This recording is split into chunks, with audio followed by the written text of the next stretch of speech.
Basahin ko lang po tong ano ha. Salamat Panginoon at syempre sa aking Holy Spirit. Dito na ako, dito sa 10. Halika at ipakikita ko sa iyo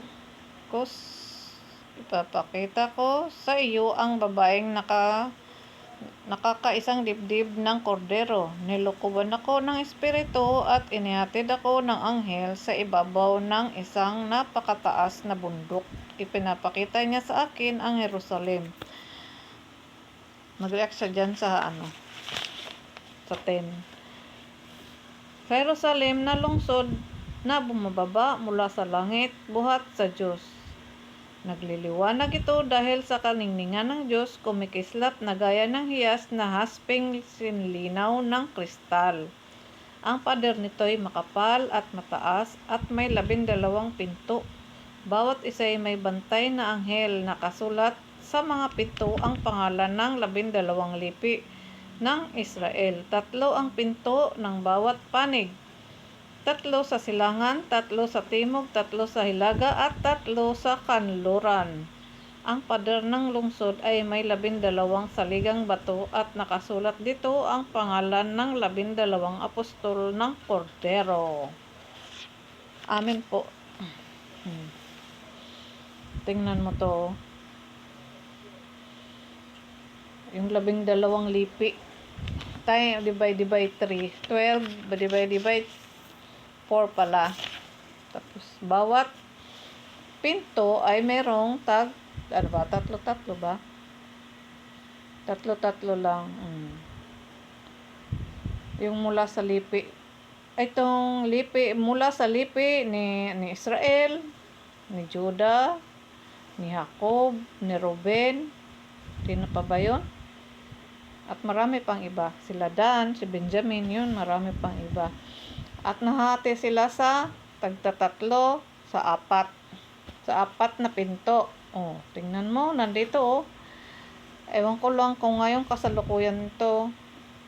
O, kasi tayong lahat ay nagmula sa iba't ibang lipi. Nagmumula tayo sa iba't ibang lipi. Kung kanino tayo nagmulang lipi, ayun. Doon sa pinanggalingan nating noon pa kina anak ni Noe na tatlo rin at tayo nahati-hati sa iba-ibang lipi. Tapos meron sa silangan 3, sa timog 3, sa hilaga 3, sa kanluran 3, di ba? Tapos ang mga pader ang 12 saligang bato at nakasulat dito ang pangalan ng 12 apostol ng Kordero. Kung ito'y noon pa, ay ito yung mga nakalista dito. Ay itong sa kasalukuyan, maghanap pa ang Panginoon kung sino-sino yung mga nagmumula sa lipi. Nagmumula sa lipi meron na siyang nahanap na galing sa iba-ibang kanluran, hilaga, timog, silangan. Doon. Ito yun yung mga binayayaan dati ng lupain ng Panginoon. Ito sila, mga nagmumula sa noon pang mga lipi, yung sa kasalukuyan. Kung sino-sino ang mga napili ng Panginoon.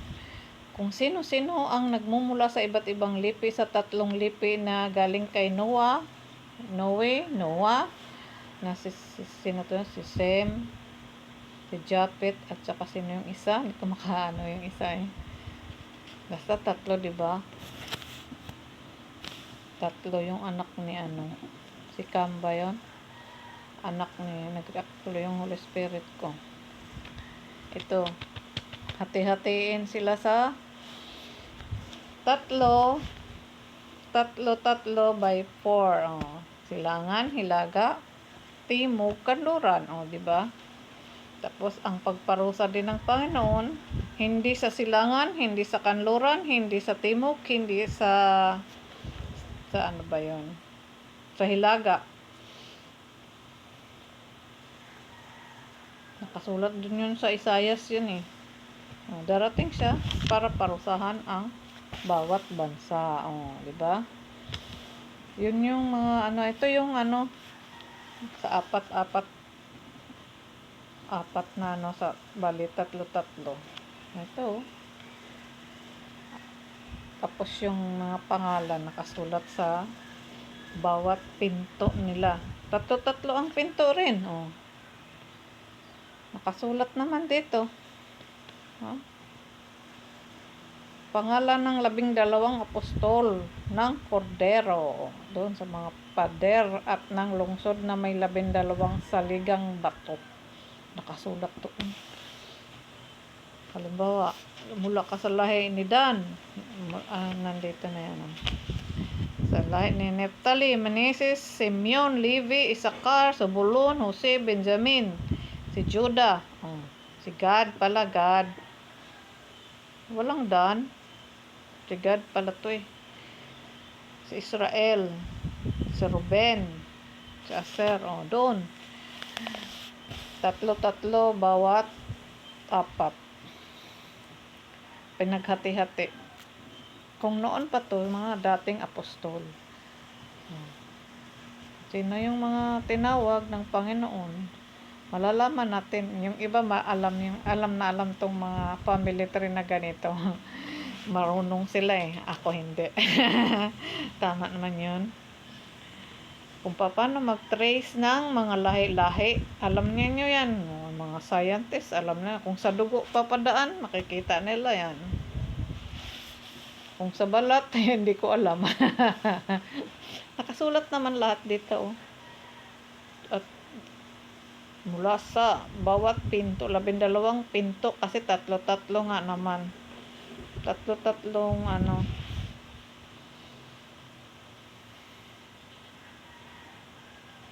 Tsaka may bantay ng mga anghel.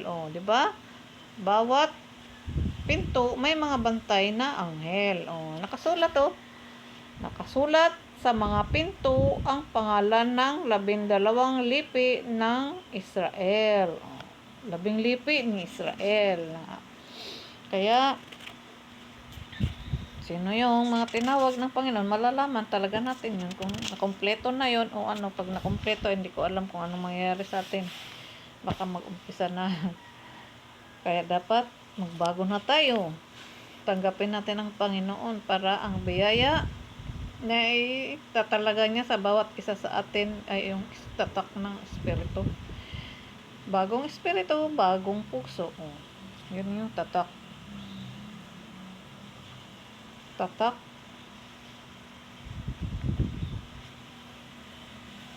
Ang bawat, siguro yung, hindi ko maano wag muna yon kasi hindi ko matiyak. Pag natiyak ko na, magtanong muna kasi kay God.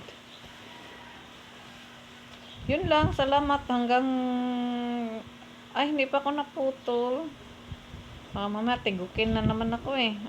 Tuloy ko ha. Ang anghel na nagsalita sa akin ay may hawak na gintong panukat upang sukatin ang lungsod, ang mga pinto at pader nito. Parisukat. Parisukat. Ano ba yung parisukat? Square man yung green na yan. Square. Parisukat. Ang lungsod, kung ano ang haba, ay sharing luwang. Sinukat ng anghel ang lungsod. 2,400 kilometro ang haba at ang luwang, gayon din ang taas. Sinukat din niya ang pader, 216 na talampakan ang taas. Ayon sa panukat na dala ng anghel, batong haspe ang pader at ang lungsod ay lantay na ginto, makinang na parang kristal. Nahihiyasan ng lahat ng uri ng mahalagang bato ang saligan ng pader. Haspe ang una, sapero ang ikalawa, Calcedonia ang ikatlo, Esmeralda ang ikaapat. Ito yung apat na kulay. Haspe, Esmeralda, sapero, Calcedonia. Yung apat na bato.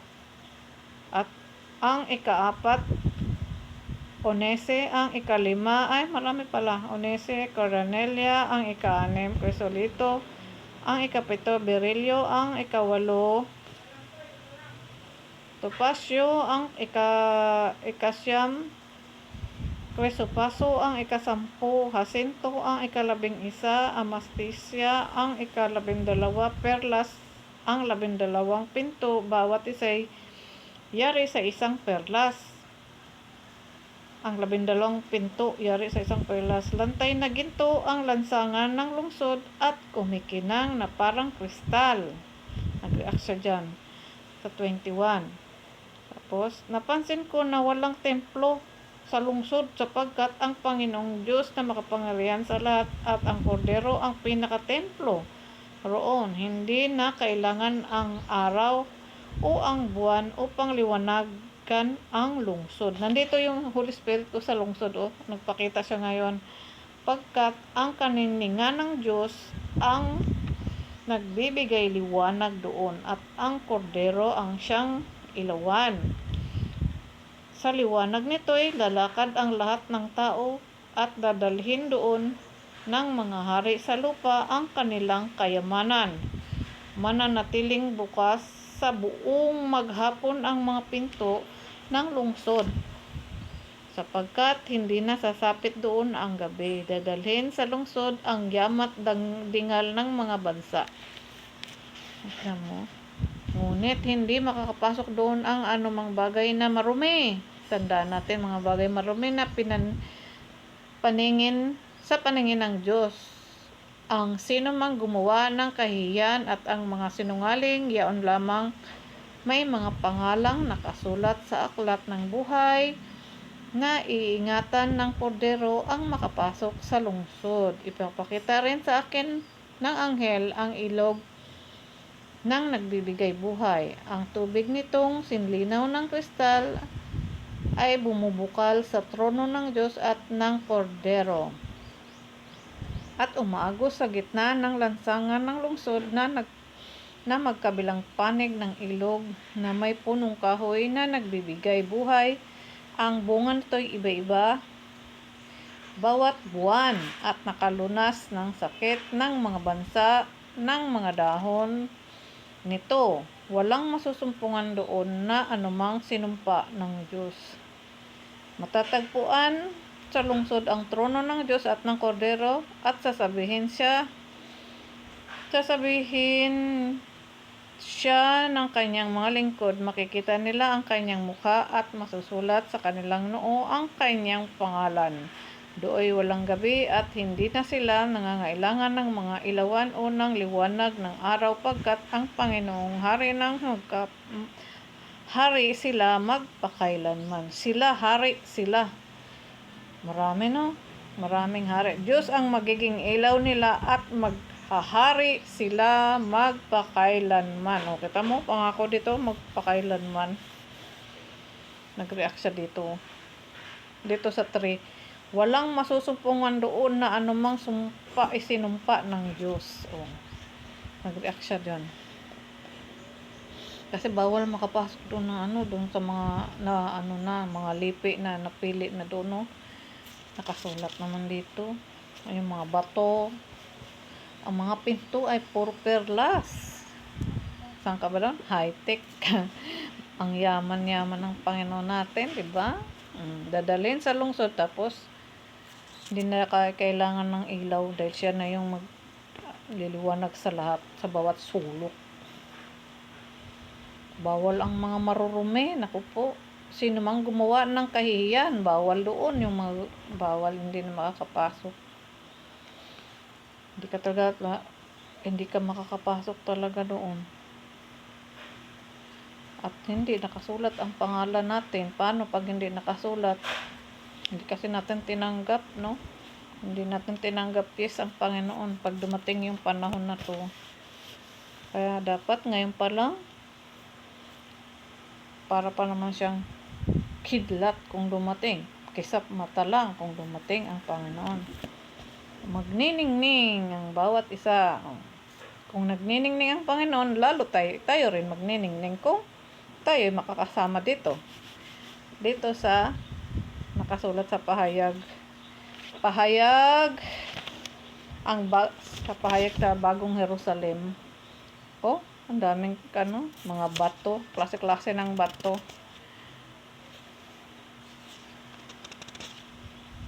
Kristal. Yung pinakita nan sa akin yung kristal na tapos yung sahig kristal. Ibig sabihin, baka nasa ilalim ng dagat tayo ang kaharian, o galing sa taas, tapos bababa, o galing sa, sa taas. Mga perlas yung mga pinto.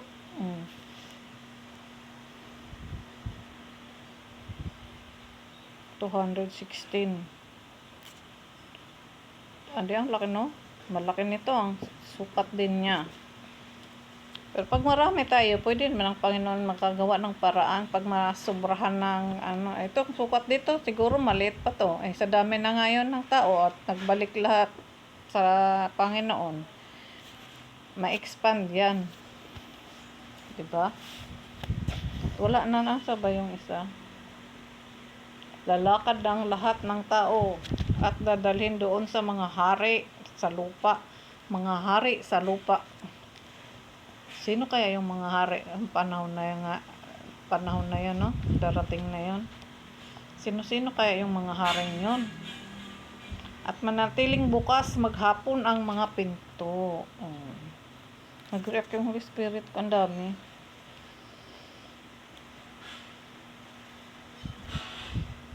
Wala na tayong hahanapin pa doon dahil kompletos, ricados. At yung mga puno doon, mga dahon, gamot sa bawat ano ba yun?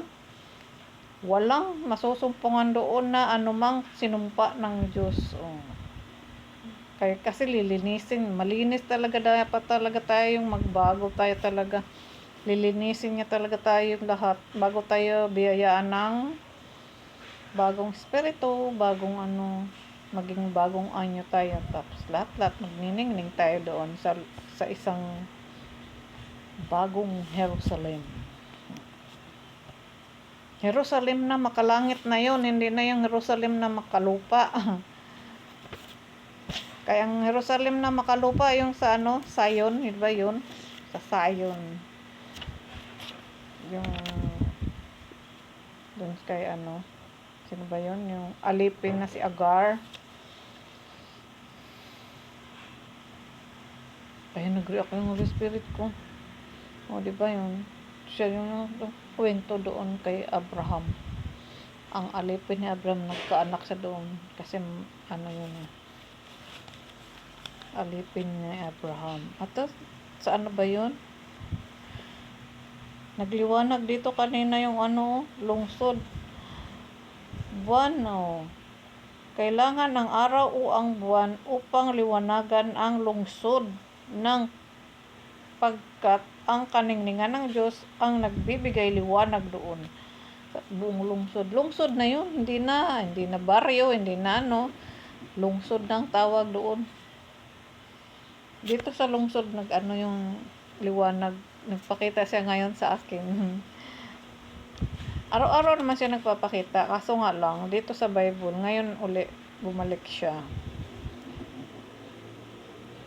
Minsan hindi ko napapansin dahil mabilis nga nagpapakita siya.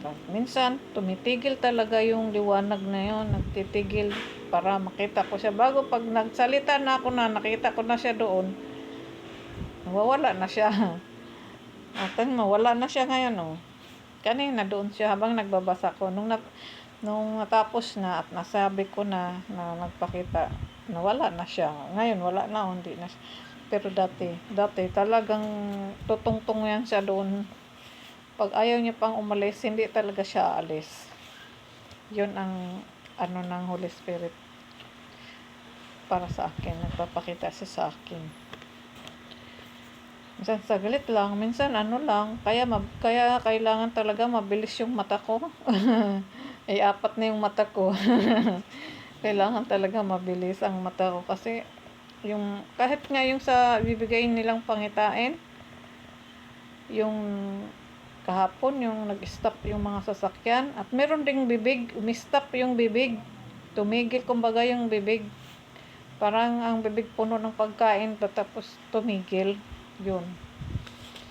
May kasama yung bibig, ngayon ko lang naalala na meron pa yung kasama bibig. Huminto sa pagkain yung kasi yun yung mga nakasulat dito rin sa Ezekiel na manginginig ka sa pagkain, pag-inom doon. Ay, nag-react yung Holy Spirit ko. doon.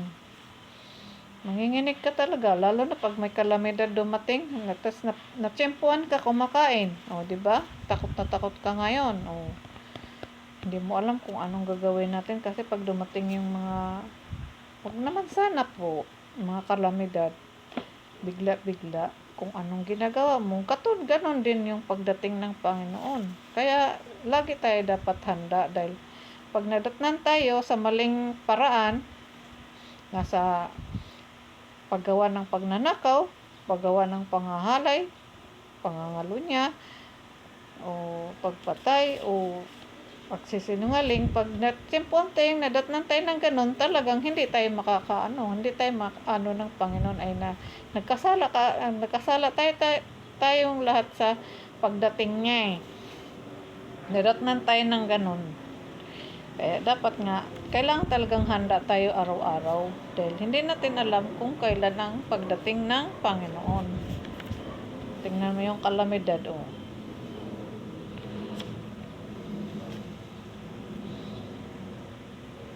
Ayun. Salamat kung kayo nakikinig mga gwapo-gwapa dyan. At syempre, salamat muli sa Panginoon at syempre sa aking Holy Spirit na nagpakita sa akin ngayon dito. Natutuwa na naman ako. Pero lagi naman siya nagpapakita sa akin. Kahit saan. Pag nakatingin ako doon, nakikita ko siya. Nakatingin ko doon, nakikita ko siya. Dito sa side, nakikita ko siya. Dito, nakikita ko siya. Yun nga lang, saglitan lang. Kumbaga saan, parang pag naliligo ako, nandoon rin yun. Parang binabantayan niya ako. Kasi maraming mga taong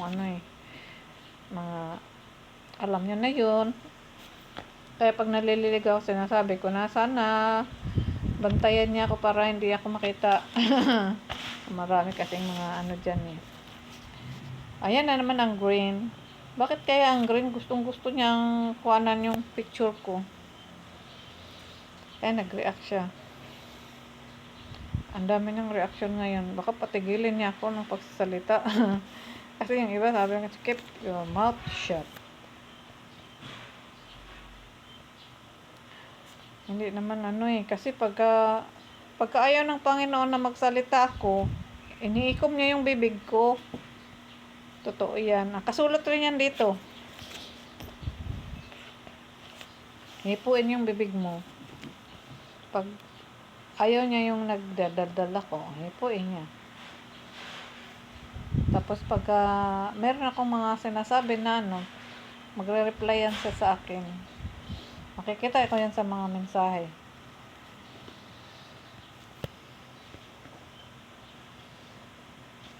Yun lang, mga gwapo-gwapa. Salamat sa inyo. Salamat muli, Panginoon. At syempre sa aking Holy Spirit. Kung kayo naniniwala, nasa sa inyo pa rin. Siya naman ang tawag sa akin, hindi kayo. Kayo lang naman ay makikinig. Kung makikinig kayo at kung hindi naman, wala rin akong magagawa.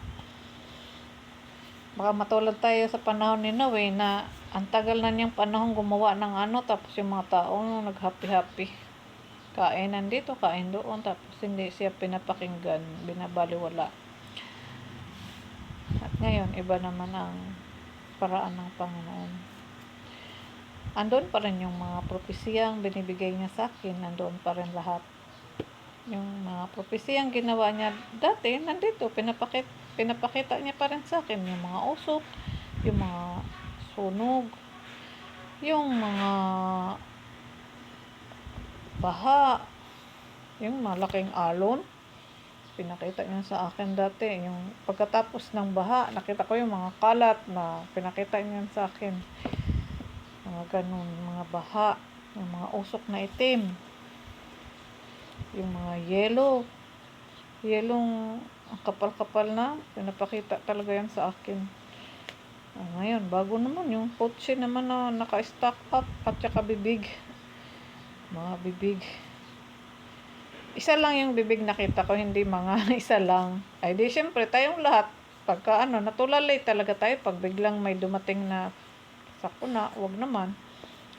Talagang tayo na matulalay dahil sa natakot o nabigla o ano, depende sa atong maging reaksyon natin. Ang iba na hindi natin alam, napaihi, napaano, o nasa CR, o iba-iba kasi yan eh. Ang mga aksidenteng pag may dumating na mga ganyang kalamidad, naliligo ka. O, yung iba nagluluto, o depende sa panahon eh. Kahit anong klaseng panahon yan, pag dumating yan, nadatnan tayo ng ganon ang ating ginagawa, o di ba? Nagkakagawa tayo ng kasalanan, nadatnan tayo ng ganon, o ay wala talaga tayong, hindi talaga tayo maligtas kung nadatnan tayo sa ganong sitwasyon, tapos biglang dumating yung Panginoon. Kung ang Panginoon biglang dumating, tapos nadatnan tayo ng ganong sitwasyon, o kung kalamidad, mapapatawad pa tayo. Pero kung ang Panginoon na biglang dumating, paano na? Huli na. Baka nandoon na yung tatawag ka, Diyos ko, Diyos ko. O, ganon. Panginoon, Panginoon, tulungan mo ako. O, sasabihin sa'yo, sino ka? O, binigyan kita ng chance na magbago, pero hindi ka nagbago. Ano? O, sasabihin, hindi kita kilala. Paano kita makikilala? Ngayon ka lang tumawag sa akin. O, ilang beses ka nang tinawag, hindi ka nakikinig, hindi ka nagbabago. O, di ba? Tapos sasabihin mo, Diyos ko, Diyos ko. O. Yung iba pinagmamalaki yung mga ginagawa niya. O, sabihin ng Panginoon, hindi ko alam yan, hindi kita nakitang gumagawa ng ganyan. Kasi nga hindi siya nagbago. Walang pagbabago ang ginawa niya sa buhay. Kaya, kailangan talagang magbago tayo para pag biglang dumating ang Panginoon, nadatnan tayo sa tamang kalagayan, maliligtas tayong lahat, di ba? Nasa sa atin naman yun. Kaya nga magtiis. Nandoon yung pagtitiis natin. Kasama yun sa mga tuntunin ng Panginoon para sa atin. Siya nga nagtitiis sa atin. Kung kailan tayo magbalik loob sa Kanya. Inaantay nga tayo. Laking kamay niya. Gaganyanin tayo. Tanggap na tanggap tayo kung magbago tayo. Binabaliwala natin. Nire-reject natin ang Panginoon. Nag-react pa siya doon. Kaya nga tayong patawarin, tayo lang ang nagmamatigas. Matigas daw ang ulo. Ako ganyan din.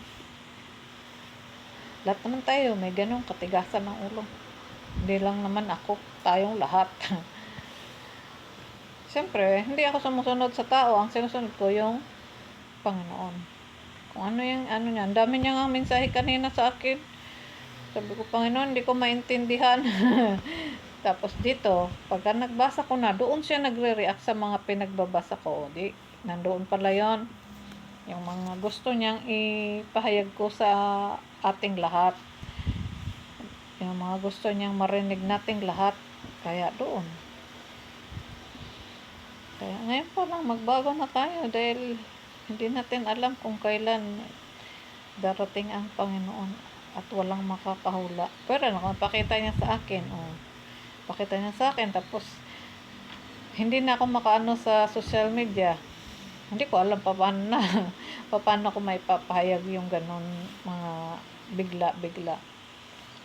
Minsan maaga. Yung mga lindol nga ilang hanggang ngayon mayroon pang shaking ang pag nagpipray ako, meron pa. Mahina na nga lang, hindi na yung minsan talagang umaano ko. Ano ba to? Parang sinasadya ko ba to? Hindi naman ako nagsasadya. Talagang umaano yung ano ko. Katawan ko. Umuugoy. Kumbaga, parang dinuduyan ka. Hanggang ngayon naman, may mga lindol pa, di ba? Kung saan-saan. Mahina nga lang. Hindi naman sinabi sa akin ng Panginoon, may lindol sa ganitong lugar. Wala.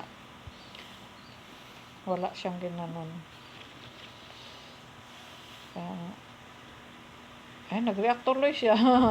Totoo naman, wala man siyang sinabing ganun. Kaya nga, sa Hilaga, sa Timog, sa Kanluran, ano pa ba yun, sa Silangan, di ba? Darating ang puot ng Panginoon, hindi ang puot o ang kaligtasan niya para sa atin. Darating siya sa bawat sulok ng mundo. Pag-isahin na naman niya tayong lahat, pero nasa sa atin pa rin. Ang dami-dami ko nang sinabi, ang dami ng reaksyon ng Holy Spirit ko. Salamat po. Huwag tayong mag-away-away. Huwag nating gawing paligsahan ang mga kautusan ng Panginoon.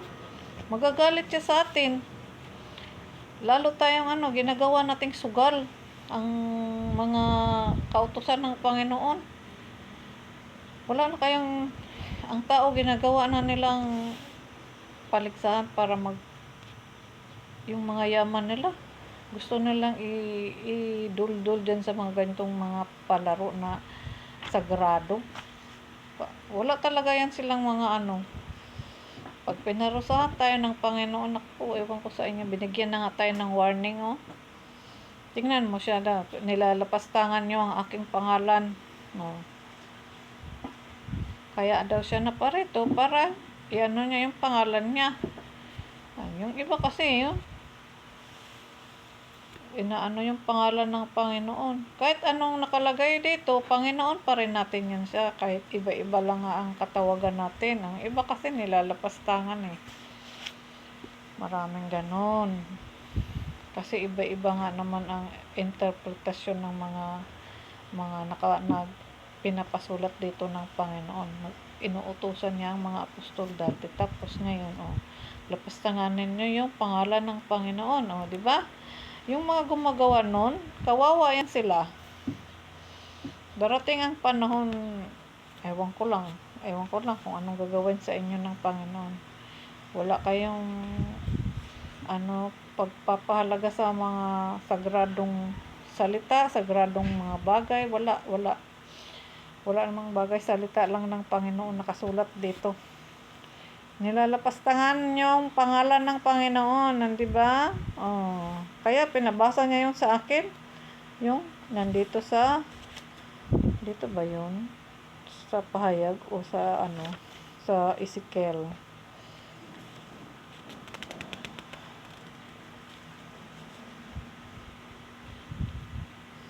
Hindi kasi yung iba kasi mahirap papagpaniwalain. Mahirap sila papaniwalain sa mga salita ng Diyos. Kasi nga,